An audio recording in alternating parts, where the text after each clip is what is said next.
Prayer means you're telling God what to do. You think you're God's consultant. Meditation means you just shut up. If you just shut up, everything that needs to happen to you will happen to you.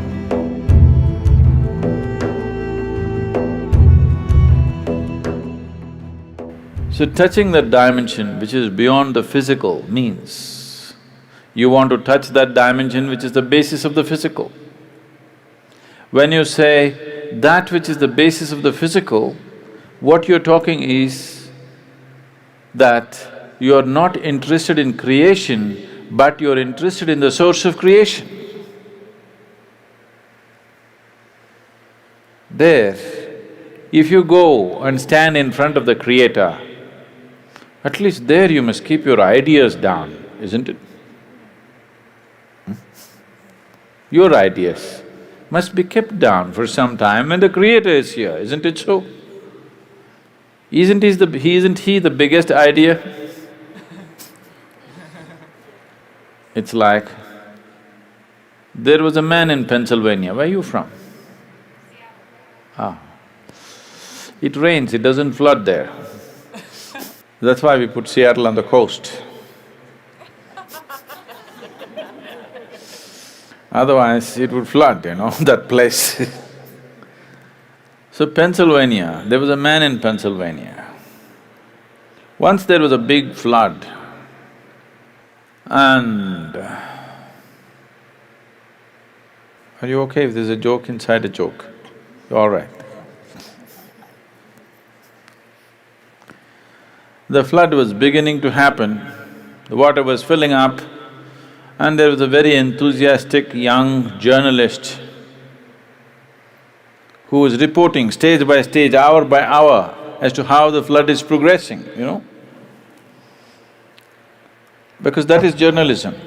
Somebody is drowning, report to the world, this man is drowning, look at him drowning, take it on the video and show it to everybody how a man drowns. You don't throw the goddamn camera and get the man, no. You show the whole world how a man can drown in a flood. So, these are not the days of video cameras, only, Morse code is how the report is being filed.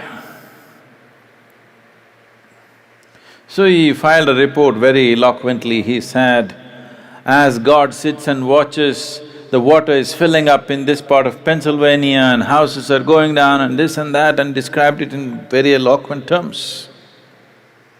Then he immediately got a response from his editor, leave the flood, interview God.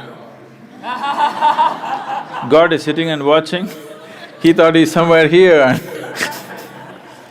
forget about the flood, interview God. They didn't get to interview him, it continued. Many homes drowned, many people died, but one man survived. This man who survived went to New York City and shared among people how he survived a Pennsylvania flood where so many people died. People gathered.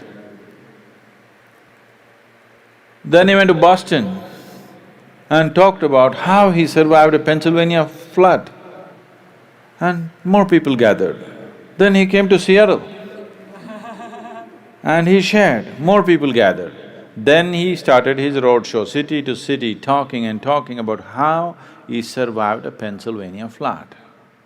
He became a famous speaker in America, and then naturally, every American has to write a book within their lifespan.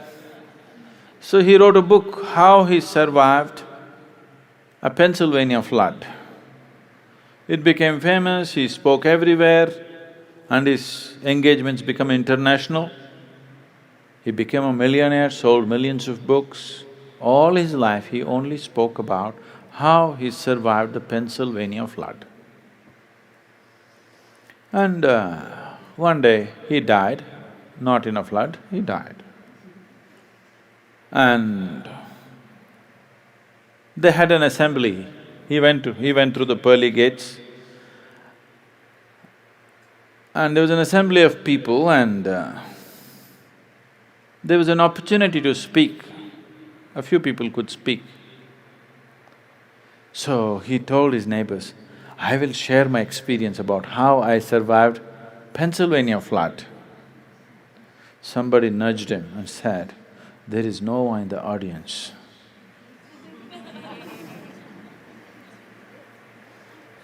Okay? So, now you don't go stand in front of that which is the basis of creation and throw your ideas at him. You are his idea. Yes? You are just a figment of his idea. If he withdraws his idea, you're gone. So you don't put your ideas. So this is the essence of meditativeness. Prayer means you're telling God what to do. You think you're God's consultant. Meditation means you have understood your limitations, now you just shut up. If you just shut up on all levels, everything that needs to happen to you will happen to you. All the training is just to help them to shut up. That you don't throw your silly ideas at the Creator, you just shut up.